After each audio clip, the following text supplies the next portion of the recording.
नमस्कार, स्वागत है आपका आज की खबर में और मैं हूं आपके साथ स्मिता उपाध्याय। आमतौर पर हमारी दादियां नानियां हमें परियों की कहानी सुनाती हैं। हालांकि वो कहानियां काल्पनिक होती हैं। ब्रिटेन की एक ऐसी ही दादी है जिनके पास कहानियां तो हैं लेकिन जंगल की। ये कहानियां उनकी असल जिंदगी की हैं, जिनके जरिए वे अपना बचपन जंगल में बीतने की पूरी लाइफ स्टोरी बताती हैं।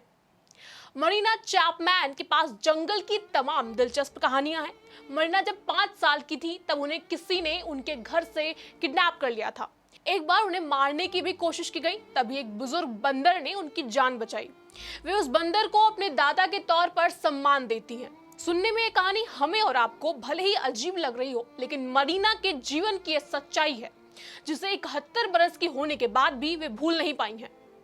मरीना जब 4 साल की थी तो उन्हें किसी ने घर के बगीचे से किडनैप कर लिया था। जब उनकी आंख खुली तो वे जंगल में थी और काफी डरी हुई थी। वहां एक बंदरों के परिवार ने उन्हें जंगल की जिंदगी जीना सिखाया। वे बताती हैं कि बंदरों की एक पूरी कॉलोनी थी जहां वे रहती थी। उन्होंने उनकी ही तरह खाना पीना सीख लिया था। मरीना के लिए साफ पानी का बंदोबस्त भी बंदर करते थे। यहाँ तक कि 5 साल की उम्र में एक बार जब उन्होंने कुछ जहरीला खा लिया तो एक बूढ़े बंदर ने उनकी जान बचाई। वे 4 साल से करीब 10 साल तक होने तक वे जंगल में ही रही।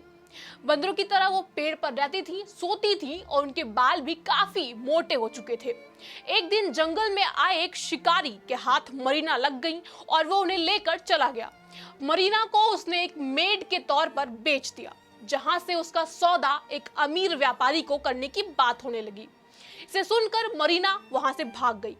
आखिरकार वे ब्रिटेन में एक परिवार के साथ रहीं और उनकी शादी यॉर्कशायर में हो गई।